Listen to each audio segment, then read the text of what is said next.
Okay, so welcome back for the next talk, and that talk will be um, less theoretical and much more practical on the advantages of putting a covering on on the stents. Okay, um, so whatever I say, don't forget that I'm a proctor for um, Numet, Medtronic, Edwards, and BFM. This is the experience we have in Europe nowadays. Uh, in Europe, we do have quite a few stents available, and I mean, most of the brands, I think you will know them over here as well. We do have the Genesis and the Valeo stent. We have the Andra stent from Germany, Intrastent, the CP stent in the 8-zig, which is CE marked, and the 10-zig, which is available but not CE marked. And then I'll come back on the covered stents. Each of these stents has its advantages and disadvantages. For instance, the Genesis stent can be crimped to very small sheet sizes, 6 French, so that means these are sizes that we can use in small infants. However, the disadvantage is that the maximal size they can be dilated up to is limited, although 20 millimeters is not bad, but the shrinkage you will get is enormous. And very typical, these stents will have thin metal and therefore are very, very vulnerable to fracture. So in a small infant, if for whatever reason you need to put in a stent, they can be considered, but it will never be the stent of choice in the large child. In larger children, we do have other types of stents. Andra stent, for instance, which is an open stent with open cell design. It also needs sheets which are 9 or 10 French. The CP stent can be crimped down and requires a minimal sheet of 9 French. The stents have their properties in maximal dilation and their properties in shrinkage at a typical size that we will require in adults. The last couple of years, we also have covered stents available. And so currently, the stents that we have in Europe available is a covered CP stent of the 8-zig system. The 10-zig is available, I'll come back to that, but it has no CE mark, and the Advanta. What are differences? Well, if you mount them well, both will fit a similar size of sheet. The Advanta is at maximally delivered on a 16 millimeter balloon. For a 10 French system, also the CP stent can be deployed initially at 16 millimeters. The CP can go up to 26 what stent and membrane is concerned. The Advanta is somewhat limited in that, and they have a similar degree of shortening. Why would we use covered stents? Well, first you have to know what are the limitations, what are the disadvantages of a bare stent. Here you have a stenosis, a schematic cartoon of a stenosis. If you dilate that stenosis with a bare stent, the stent will open up the lesion. The stent will get rid of the gradient. However, a tear may occur within the stent, and that tear may then cause a bleeding or an aneurysm within the lesion. Even worse than that is a tear at the end of the stent, because over there You also can get a significant bleed, but the stent, the bare stent, will protect or will avoid you to reach this region in order to control the bleeding, and that may be sometimes very annoying. There's other reasons why we would be using covered stents. Here, a boy, now 10 years old, but at the age of 5 years, he received a balloon dilation of a coarctation, and notice that there is now significant aneurysmic formation exactly contralateral of the subclavian artery. A bare stent will not help this. I also think that most of you will not use a bare stent in the treatment of such an atretic segment in a coarctation. Another thing that we have to realize, that if we look at the United States, the number one reason for being sued in the United States for interventional cardiologists is treatment of coarctation of the aorta. Why? Because if there is a tear or a rupture, typically it will require urgent surgery. Why? Because Americans don't have this covered CP stent or covered stents available. And everybody knows if you send a bleeding surgeon, a bleeding patient, a patient bleeding out of his aorta to the surgeon, even the best surgeon is not fast enough to treat the problem. And the outcome typically will be poor, either death or severe neurologic damage. And don't forget, most of the patients that come to the cath lab with a coarctation are asymptomatic. That means the patient walks in so-called good health, can do most of the activities, and goes out either in a wheelchair or in a basket. I mean, that is not acceptable. Also, here you see a patient that was treated with a bare stent in Takayasu disease, and a couple of months, years later, an aneurysm can form over there. Again, problems that you will see with bare stents. This is one of my first patients where I did put a melody. Here I do pre-ballooning of a calcified homograft, and you see here a snap at that moment. So we should not call this the dilation of the homograft. This is actually a fracture of the homograft, a calcified tube. You will not dilate it, you will break it. In this patient, it did lead to extravasation of blood, and he was bleeding in his chest. And I had to do my very best to keep him alive. I mean, he came out all right, but I can tell you, I grew older, much older, during that procedure. So these are basically the two stents that we now do have available, the CP stent and the Advanta. What are the advantages? Well, here I recall you the two complications that we have with the bare stent, namely within and at the edge. Well, you can counter that by taking a covered stent, and anything within the lesion itself, automatically the tissue, the covering, will seal any hole that's going to be there. And then if you really want to take advantage of the covered stent, what you should do is make your stent a little longer than you would do with a bare stent, so that you can cover every diseased part that you need to dilate, so that you can have covered stent from healthy tissue all the way to healthy tissue. Because once you have that, indeed, you can dilate the stenotic area to whatever level you want to go. So what are the advantages of bare stents and the disadvantages of bare versus covered stents?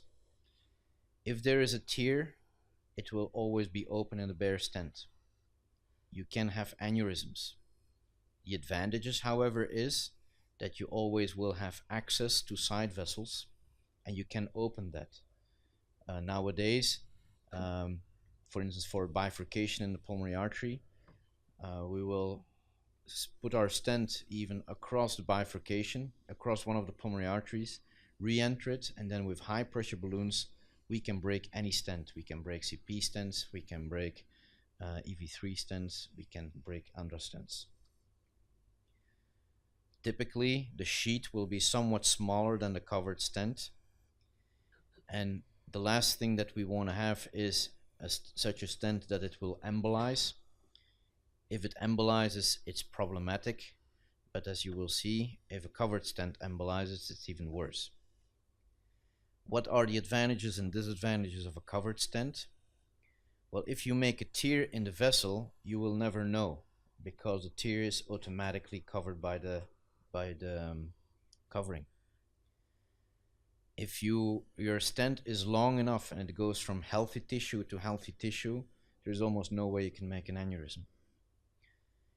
You will exclude side vessels, and sometimes that is what you want to do. For instance, the patient we did yesterday with the coarctation and the duct, okay, with one device, both lesions were dealt with. Typically, the sheet you will require will be one size bigger than an uncovered stent. As I said, embolization can be very problematic, so that is really the thing that you should avoid. Then there are a few other issues which are not that important for the time being. Should we look at a covered stent as being a stent just with a membrane? Well, the features I've talked about right now is predominantly avoid extravasation, implant a tube, and that can be either therapeutic, which means that first you do whatever you want to do with either balloon or a bare stent, and only take a covered stent once you see the problem. That is one possible strategy. However, sometimes you can get into real trouble and not being able to get out in a decent way. Or, and that is what we see more and more being done, use covered stents prophylactically, which means you take it right away. That allows you, by doing that, you will avoid a lot of problems, and also most lesions you will be able to dilate them much more completely and better than you would do with a bare stent. As I said, you can exclude side openings. The duct we did yesterday, closed fenestrations in TCPC, closed paravalvular leaks. I mean, if you have to go in what we nowadays do with pulmonary valves, use a covered stent so we have a long tube where we can land with the valve. Exclude aneurysms. We can create new vessel segments like in an interrupted arch. What we do frequently, have to do frequently, is protect ourselves from sharp edges. With what I mean, if we try to dilate calcified homografts in the right ventricular outflow tract, if you come with a regular balloon, the calcium in the homograft may be that sharp that it will make your balloon explode. If that happens with a simple balloon, it's not the end of the world. However, if that happens with the valve on the balloon and your balloon explodes while it's not fully inflated, you are in big trouble. So you want to protect your balloon on which your valve will be mounted. You will want to protect it from any calcium that's going to be around in the area. Or, and I will show you a case, if there is a pacemaker wire or an ICD wire somewhere, you may want to use the covering as an extra safety tool to protect that wire from damage.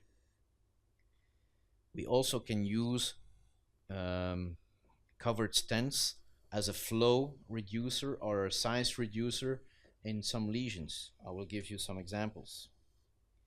Or we can use it in hybrid procedures where we can make then what we call sutureless anastomosis.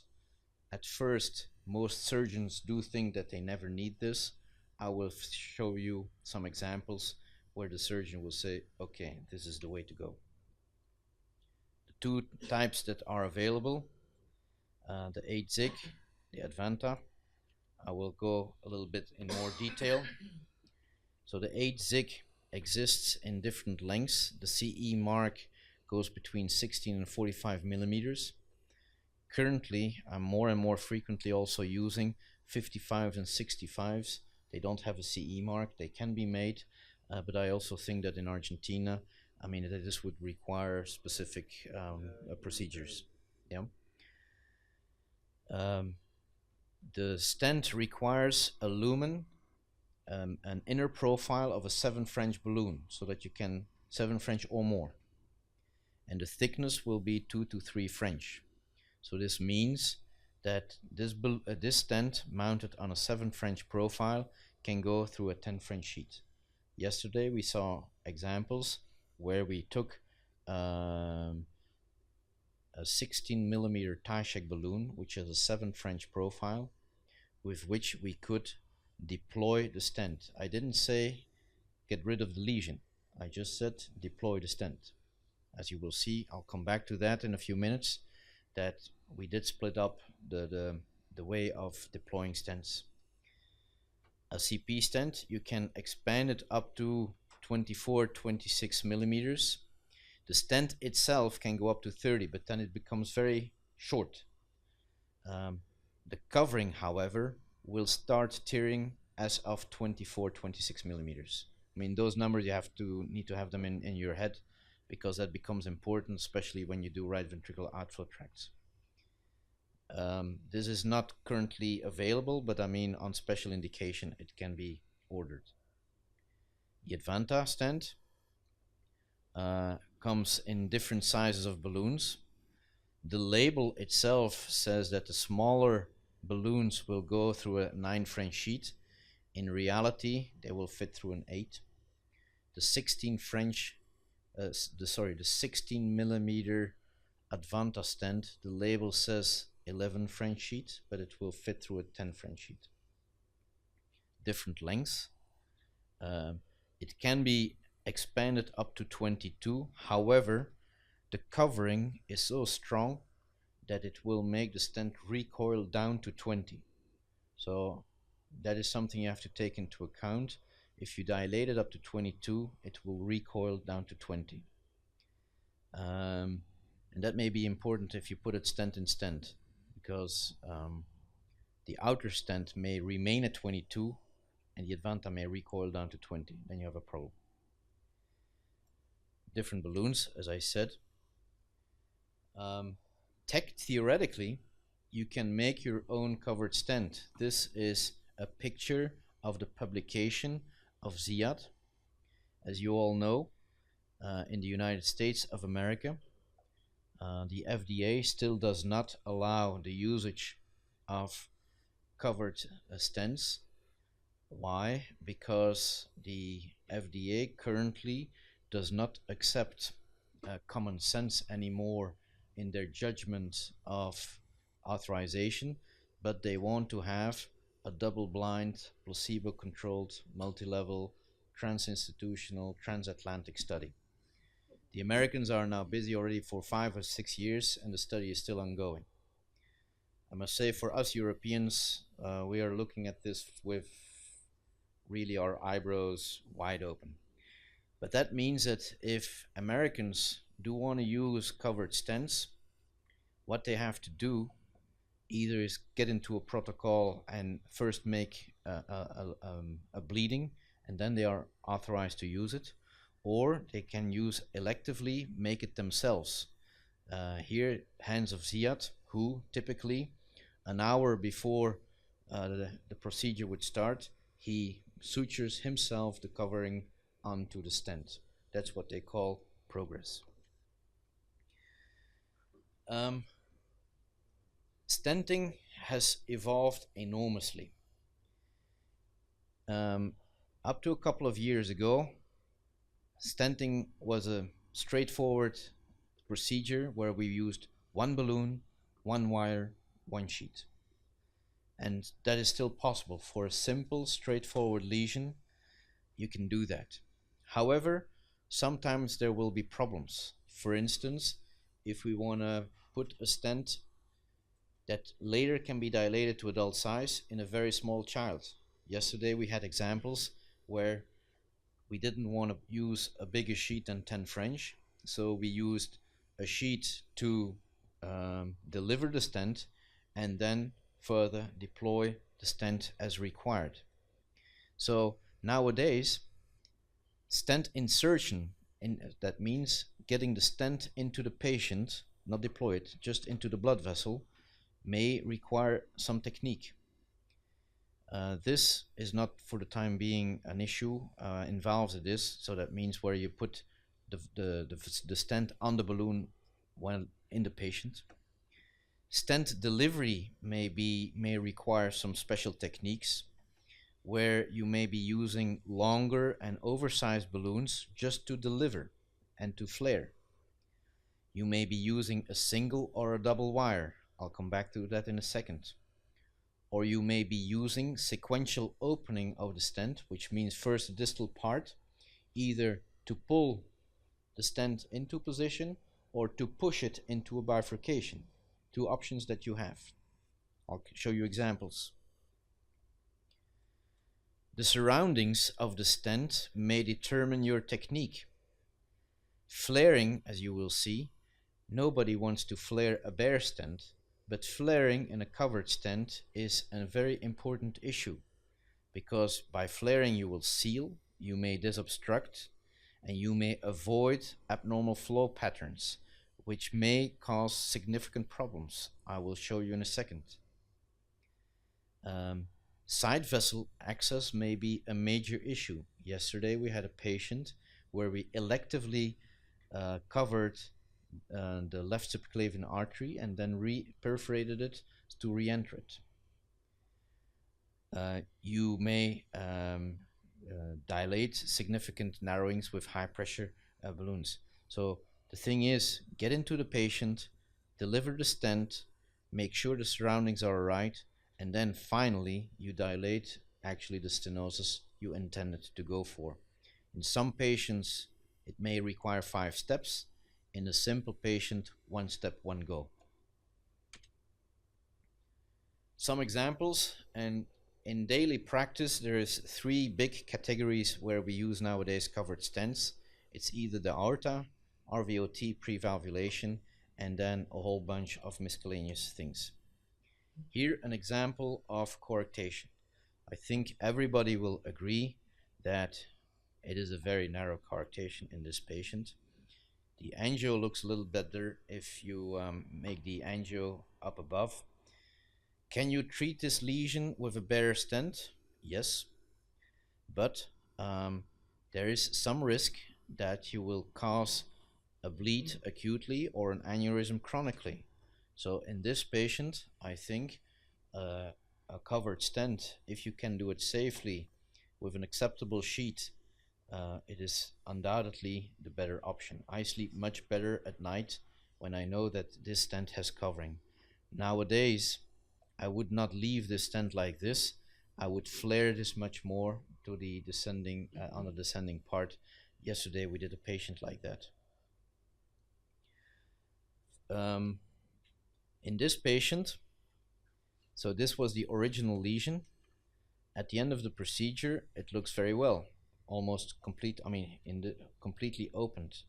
However, here another patient, much older, very narrow segment. We did use a covered stent. You see that the post-stenotic dilation is huge, and the people that were present at the procedure yesterday, they did hear the reasoning that we follow. Try to predict, if you're gonna tear something, where is the tear gonna be, and will you be able to control the bleeding, yes or no? I think you don't need to be a genius to imagine that if you're gonna tear something, it's gonna be over there. And if this is going to bleed, you almost will not be able to control the bleeding, because then you will need to prolong the covered stent all the way like this. There has been a case report by Ziad, who in such a patient opted to dilate it immediately completely with a covered stent. He did cause a bleed over there, and I think that Ziad that day did improve the world record of adding additional covered stents all the way down to the thoracic aorta just to control the bleeding. Yeah, so it's not because you have a covering that you can do anything you want to. There is limits to whatever you do. Some adapted techniques. We will talk about sealing, the double wire, and perforation. What about sealing? Well, again, here so this problem of an aneurysm or a tear in the middle of a stent is very easily treated by putting in a covered stent, and even you will never know it if you would have used a covered stent straight from the beginning. If I can give you an advice, use a somewhat longer stent so that you really can go from healthy tissue to healthy tissue. This portion of the stent is not dilating.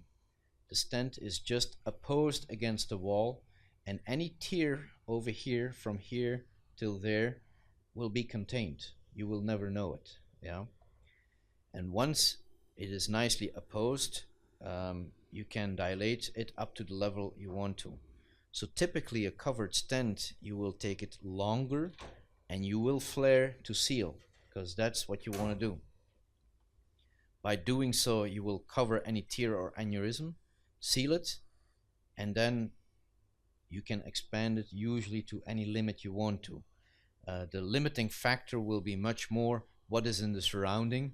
Is there a bronchus? Is there a coronary artery? That will be your limiting factor, but not the blood vessel itself.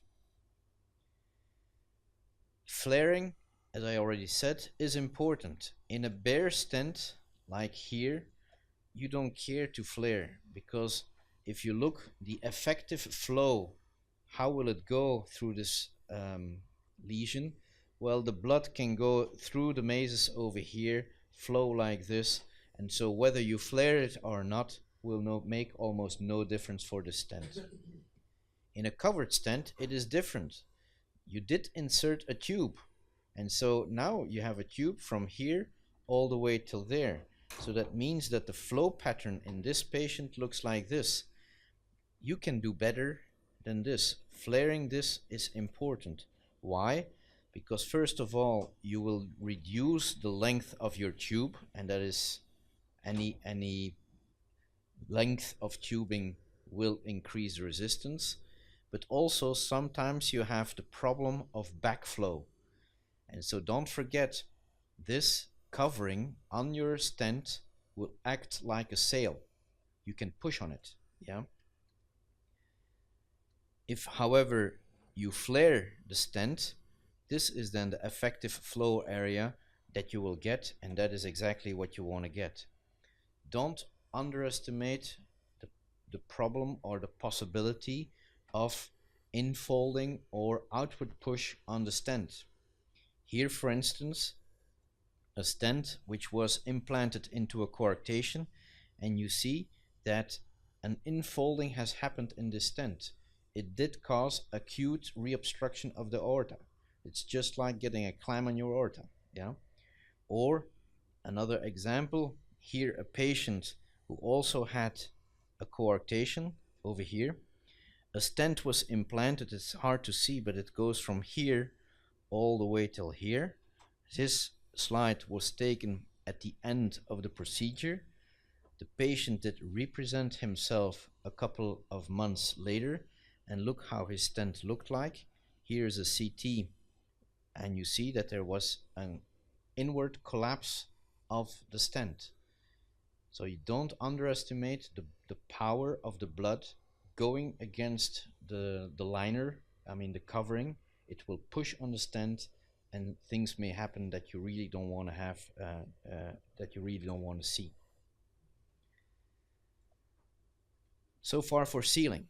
What about double wire technique?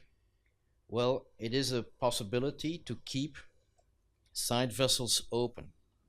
Here you have a patient with a narrow coarctation, but as another specific feature, you see that the left subclavian artery enters exactly, or leaves the aorta exactly where the coarctation is. So what are your options? Well, one option would be to put a bare stent from here till there. However, if you're gonna tear something, it's gonna be there, and there is no way you can control it. Yeah, I mean, then you need a good surgeon and a fast surgeon.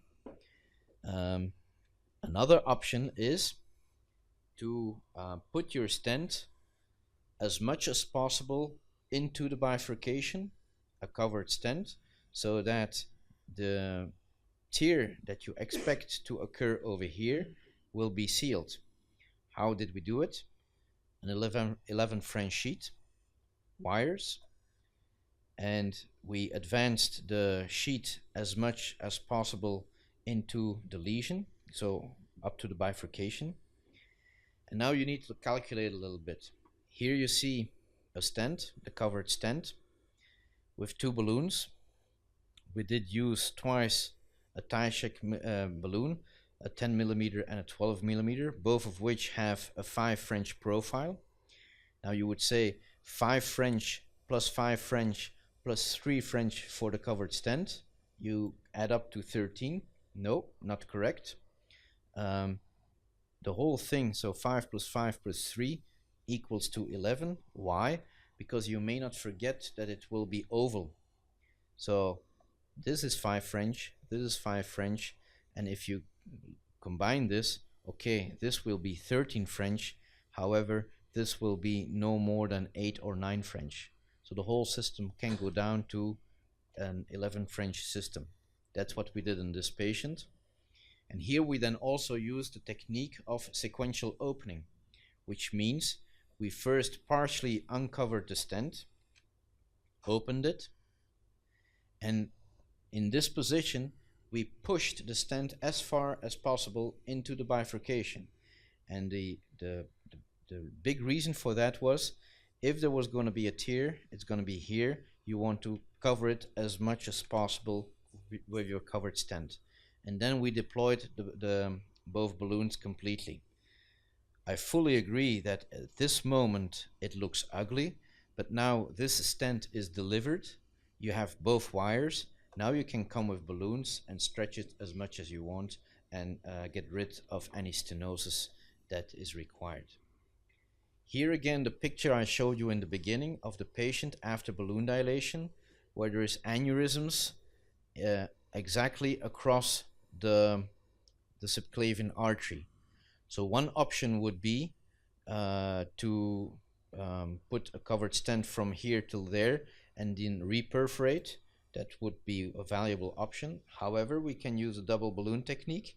Again, here an 11 French sheet. We come with the covered stent. I would have used a somewhat longer covered stent, but I did this procedure abroad, and I had used all the other stents already, so that was the only one that was available. You open the stent. You see the stent is now delivered. Still not optimal result, because you see that this aneurysm is still open. However, simple balloon dilation, and the covering is completely, the aneurysm is completely excluded. This stent is now ready later during growth for further dilation.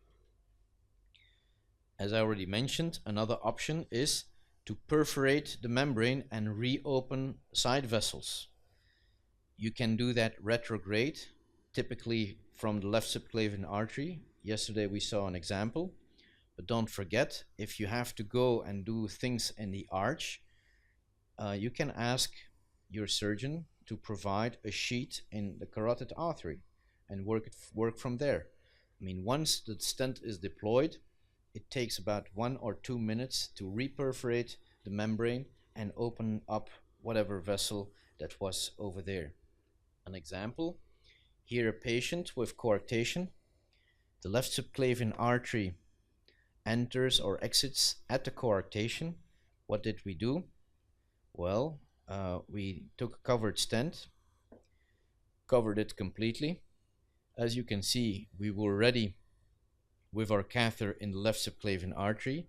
Once the stent was deployed, for the fun and for the pictures, I made a little angiogram, but I knew that the artery was there. We did perforate with the back of a 35 wire, put the catheter through, and then we came back with a balloon and dilated it, the subclavian artery, and reopened it for anterograde flow. I'll come back to this slide I gave previously, but I think now you understand that you can split up the procedure with stent insertion, you deliver it, take care of the surrounding, and then you dilate it as required. What about RVOT pre-stenting before revalvulation? As I understand, the technique has not been introduced enormously into Argentina, but I mean, that's what we are doing in Europe now to a significant amount. Imagine here right ventricular outflow tract where the surgeon did implant a homograft from right ventricle to the bifurcation. Typically, you will see, or we see in our homografts, shrinkage of the muscular cuff of the donor and some calcification of the homograft. If you want to do it on the safe side, we apply the same technique that I just mentioned, which is come with a covered stent from healthy tissue all the way to healthy tissue, so that you can first oppose the stent, and once the stent is delivered, go and dilate it. And you dilate it as much as required. If required, you put in an additional stent, and like that you make a nice landing zone, a nice tube to accept the valve. Here a patient who received a 13 millimeter homograft. I think you all will realize that 13 millimeter homograft by definition is way too small to become an adult. So the typical strategy used to be that you send this patient for reoperation and have a bigger homograft. What is currently possible is you see the small homograft. We do some balloon interrogation just to know of who is stretchable up to what level. This balloon is also used to make sure that the coronary arteries are far away from the homograft. Here's the homograft, here is the left coronary artery, so he's a mile away. We deliver a covered stent from healthy tissue to healthy tissue. You expand the stent, and once you're satisfied with the size, you implant a valve. This made it possible to have a 13 millimeter homograft amplified. I mean, I will not say dilated, but I mean expanded up to a conduit of 20 millimeters. That's what you aim for. I don't like to speak about dilation of a conduit. It is a bad word. If you see calcifications in a conduit, you will not dilate it. You will fracture it. Your patient will bleed. And whether he will bleed to death, yes or no, will depend on the number of adhesions that the surgeon has left in the chest. If there's many adhesions, he will be lucky. If the surgeon only did one sternotomy and there's little adhesions, I mean, this will be your day, I can guarantee you. So everything depends on the conduit. Is it calcified? And typically a homograft will rupture much faster than other prosthetic devices. The incidence of conduit rupture depends on how conservative or how aggressive you will be in your dilation. For instance, if you do it conservatively, that means you take the homograft back to its original size. Literature nowadays says that you will have a rupture in about 1 to 3%. If you go for gradient relief, it will be higher. And the example I just showed you, where you take a 13 millimeter homograft and you push it up to 20 millimeters, you can be very sure that it was ruptured. Yeah. So if you don't use a covered stent, you will for sure have a bleeding. Overall, we must say that the bleeding typically can be contained. But people that were, for instance, last year at PICS, John Cheetham did dilate a graft in order to implant a Melody valve. He had a rupture of his conduit. I can tell you, John Cheetham lost a few pounds of sweat that day. Some miscellaneous features. Here, for instance, a patient with superior caval vein stenosis. However, the patient also has pacemaker leads. You want to get rid of this stenosis. If you take a stent with sharp edges, the stenosis will disappear, but you may and probably will damage your leads. One option is to remove the leads, put the stent in, then put back the leads in. Another option is take a stent with a soft wire and a protective covering in order to not to damage the leads. Here is an example of a patient of a hybrid procedure. It was a patient who had no central pulmonary arteries. In the neonatal period, he had gotten a BT shunt on the right side. There was also a shunt on the left side, which was occluded completely, but the left pulmonary artery still existed and was permeable, but it was way within the lung. This distance is very, very difficult for a surgeon to reach during an operation, let alone to put a nice anastomosis, a nice tube, a nice conduit over there. So when I discussed this patient with my surgeon, he said it's almost impossible for me to put a nice anastomosis, a nice tube on this patient. But then I asked him, are you able during the operation to identify the vessel? Yes, he said, I think I will be able to see the vessel, but I will not be able to do anything more. Okay, I said, but if you can see the vessel, and let's imagine that this is the vessel, and then you take a needle, you puncture the vessel and you put a wire in, I can put over that wire a sheet. I will remove the dilator, make an angio to be sure that I'm in the good position. If I'm in the good position, I come with a covered stent, I deploy the distal end of the covered stent, I pull everything back to the orifice origin, the puncture site, I remove my sheet, I fully deploy the covered stent, and now we have a covered stent in that pulmonary artery. Yes, says my surgeon, but I cannot suture in the covering of the covered stent. It's too fragile. Okay, I said, if you then come with a Gore-Tex tube and you put it over my covered stent and I put a balloon in there and I expand my covered stent in your Gore-Tex tube, now you have over here the Gore-Tex tube, which you can make as long as you want to, and we have connection to the lung. Okay, said my surgeon. So here's the situation. He identified the left lung. We did use this Kocher and we did put it at the insertion site, so I knew exactly where the wire would go into the left pulmonary artery. We do identify over here that we are well within the left lung. As I said, I deployed a covered stent, and here you then see that the covered stent was connected to a Gore-Tex tube. My surgeon had the intention to put himself a Gore-Tex tube on the right pulmonary artery because he could reach that easier outside of the hilus. However, when he had seen how simple it was on the left lung, he asked me, why don't you do the same thing on the right lung? Yeah, and so he then just connected both covered stents with here a Gore-Tex tube, and he put a central shunt on it, and the thing worked. We did this procedure about 3 years ago, and the patient now is doing fine with central pulmonary arteries. Another example, here a Fontan patient where my surgeon used a homograft to complete the TCPC.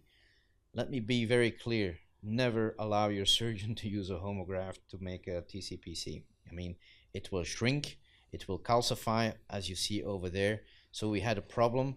If you see a calcified lesion like that and you want to re-expand it, you know you may fracture. So the safer thing to do is use a covered stent. Like that you can expand it and make sure that there is no extravasation. Here a patient with a fenestration. The fenestration needed to be closed. However, the conduit was not that big. It could be a little bit bigger. My surgeon did use the 16 millimeter Gore-Tex. I think most Fontans will be happier with an 18 or a 20 millimeter conduit.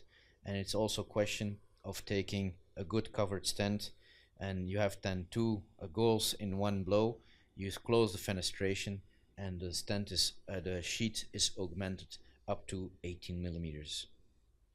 Here a patient that presented with a tricuspid prosthesis, and he had a defibrillator wire through the valve, but the valve deteriorated and he required a new valve.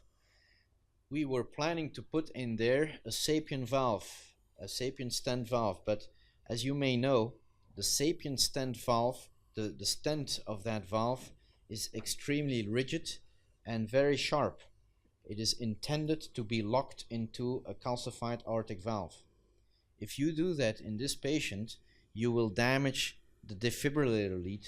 If you damage a lead, the pacemaker will not function, the shock will not be delivered appropriately, and worse, you may have inappropriate shocks because of lead failure. So how did we solve this problem? We took a covered 10 zig CP stent because it's a big opening, 33 millimeters. That way the lead was protected by the Gore-Tex and by a soft stent, and once that was done, I mean, this is a simulation out of the patient, where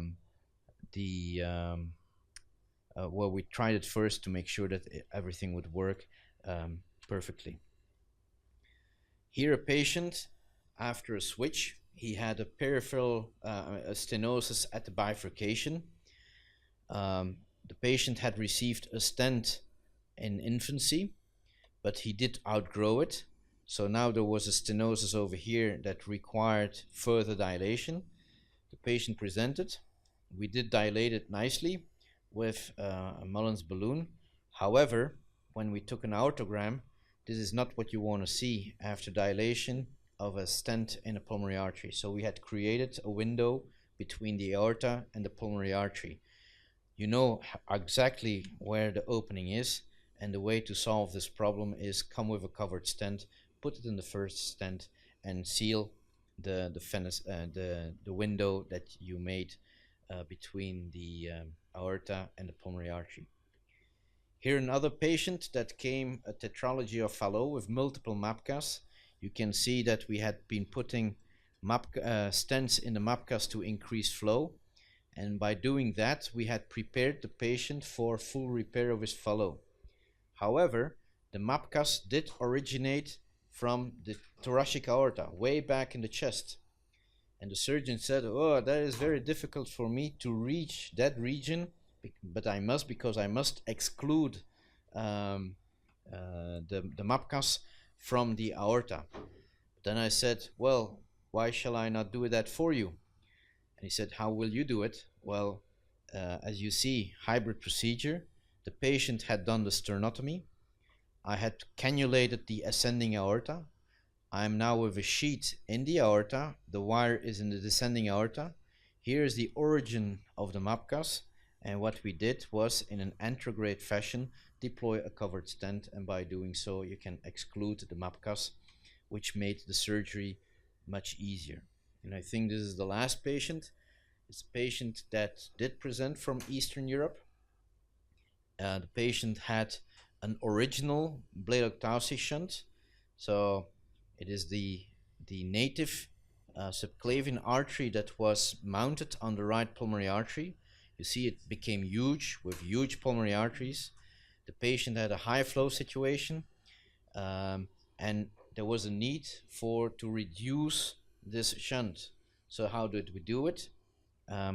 We first did implant a bare stent so that it could hook onto the wall, And within this bare stent, we then did put a covered stent, which we only opened mildly.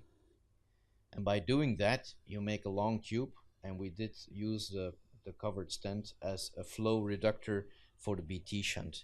Indeed, the patient, the saturation did decrease as we wanted to. The flow to the ventricle did decrease, and the problems of congestive heart failure did decrease. So, to conclude, covered stents have allowed us to dilate lesions in a safer and in a better way. Once you are acquainted with covered stents and you feel comfortable with it, there is definitely a shift from bailout use to primary use. I use quite a few stents, and I must say that probably 80% of the stents I use nowadays are covered stents. Bare stents is for special indications.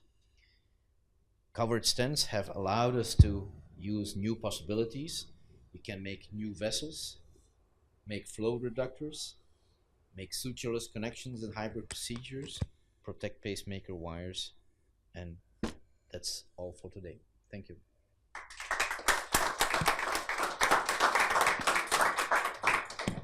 Any questions?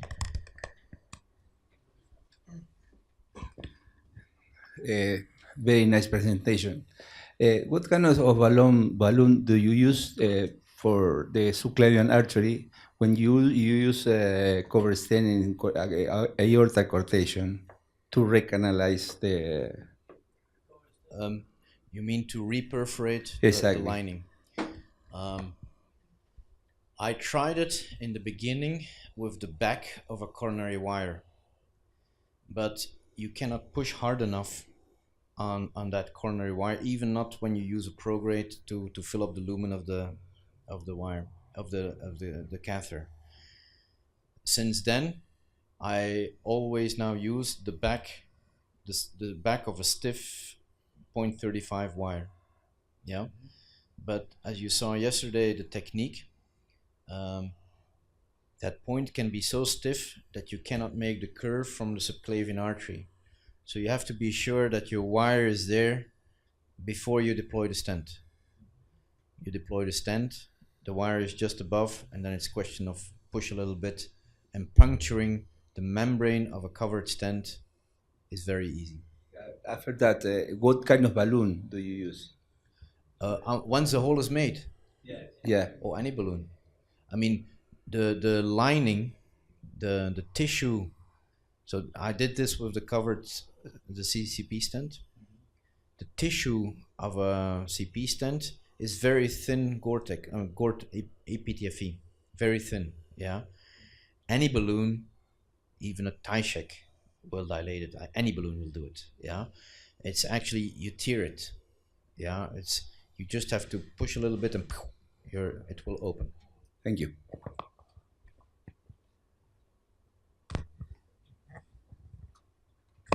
Mark, when you show us the aortic coarctation with subclavian artery, left artery, you introduce the stent with two wires and very near to the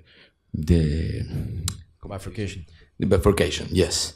And you flare very high the position of stent. Why did you use? Again, I always try to make the reasoning. If you dilate the coarctation, where do you anticipate the tear to happen? And you want to cover that region as much as possible. Yeah. So in that patient, the left subclavian artery was originating exactly above the coarctation. It was actually in the coarctation. Yeah. If you would have a tear and the tear would go into the left subclavian artery, which is possible, yeah, you're in big trouble. Yeah. So I wanted to have, first of all, access at all times to the left subclavian artery. If necessary, you can close it, or you can put a covered stent in the left subclavian artery. But also, I wanted to have as much covering, as much tissue, liner, against the region where I was anticipating a tear. Yeah, the tear may not happen, But if the tear happens, the more covering you have, the safer you will be. So on the other hand, the stent, if you use a covered stent and you do not want to go over the subclavian artery, we only had less than a centimeter for the stent to hang on to the stenosis. So I figured it was going to be very likely to have a stent like that embolize. If you do it with a double balloon technique, I mean, you hook the stent into the bifurcation, the stent can go nowhere. I mean, it will go nowhere. And then you have all the time in the world to dilate, assess progressively, take your time. And if you have a major complication, like a tear that goes into the left subclavian artery, put a covered stent over there and deal with it. Yeah, I feel it's a much more controlled way than go in there, blow, and see what happens. And you show us with two different size, both wires. One of them you use 25 and 35. No, what this one of the kind of this wire you put in your the aortic arch, and what kind of or what size in left subclavian? Everything depends on the balloons you want to use. Yeah. So in the coarctation that I showed, I wanted to use a 10 and a 12 millimeter balloon. I used Tychex. The lumen of those is 25. Yes. So it's twice 25. Yeah. However, sometimes I have used the same technique to put a double wire stent in the bifurcation in the pulmonary artery. There I can tell you that a 0.25 wire does not give you sufficient support. You need at least one good stiff 35 wire, yeah, to make the curves, yeah. But that means different balloon, yeah. And sometimes, I mean, the only thing you need is a wire to keep the access, yeah. So the very first time I did this, I used one balloon and a catheter. But the smallest catheter I have is a 4 French. You have already nice balloons for 5 French. So it costs you 1 French and you have much more size. So nowadays I use typically 2 balloons. Yeah. And if necessary, I will use a 35 and a 14 or a 25 or a 35 other wire. In the aorta, it's no sport. I mean, it's a straight run. You go straight. So the 25 wire will do exactly what you want it to do. In the pulmonary artery, I've tried it twice. It was twice a failure. I had to reconvert completely to a 35 wire system. Yeah, because you need the support. In the aorta, you don't need support. Yes. Okay. Thank you.